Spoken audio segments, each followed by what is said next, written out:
6-месечна возраст ја носиме во диспансер каде што прима ДТП вакцина. Се враќаме дома. После една недела почнавме да вртиме соочињата и да се грчиме силно. Вака оваа жена почна да ја раскажува трагедијата најголемата за една мајка, смртта на незиното прво дете. Смртта се случила пред 2 години, а незината малечка имала 10 години кога животот згаснал. Голгота траела со години потоа, а таа почнала кога детенцето имало само 6 месеци. Че не беше дете нормално да седне и само напад да имаме како што знаеме епилептичен напад како личи, не. Она беше зомби. Зомби, претворена во зомби. Дали може да испитаме од што се настанува ова преку крвта? Да, дозволивме, ги пративме крвта во лабораторијата во Лондон и во Германија, каде што имавме поврат дека детето е од ДТП вакцина настаната енцефалопатија, оштетување на мозокот до крајниот степен, каде што белата маса е исушена воопшто, не постои и после тоа настанува епилепсијата. Купишта документи, тропање од врата на врата кај македонските лекари. Секаде диагнози, но никаде причина за детето кое растело како зомби, а се родило здраво бебенце.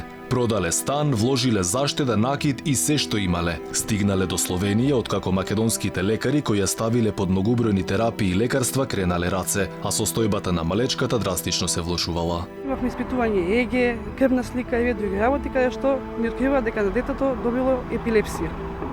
Значи тоа не било грчење, бебешки грчење, него било епилепсија. Од таму се стабилизиравме и ни дадоа терапија која што ние нема тука во Македонија. Ја лутавме, баравме, ја најдовме. Почнавме со терапија, не отпишаа дома.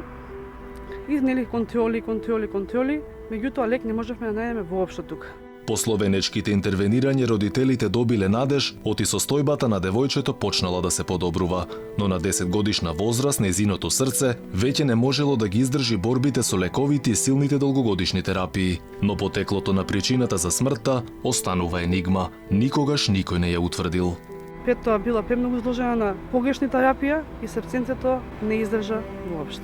Оваа мајка молчела со години, се плашела јавно да зборува, но сега пред камерата на Алфа собра храброст, откако незиното друго дете, сега прваче, не беше примено во училиште бидејќи никогаш не дозволиле да биде вакцинирано. После трагедијата за ниедна цена, вели нема да дозволи вакцинирање.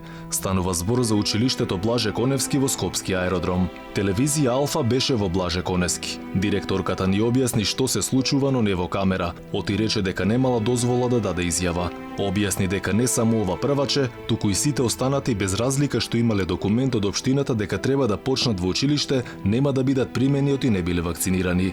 Се повика на одредбите од министрите за образование и здравство и против тоа рече не смееле да одат. Што понатаму ќе се случува со невакцинираните дечиња, барем засега официјално никој не може да потврди. Но она што единствено е сигурно дека за оваа мајка, иглата во телото на 6-месечното бебе за секогаш ја запечатило незината одлука. Вакцинирање на незините други 2 деца нема никогаш да дозволи.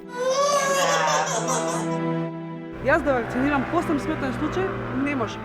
И немам намера да вакцинирам.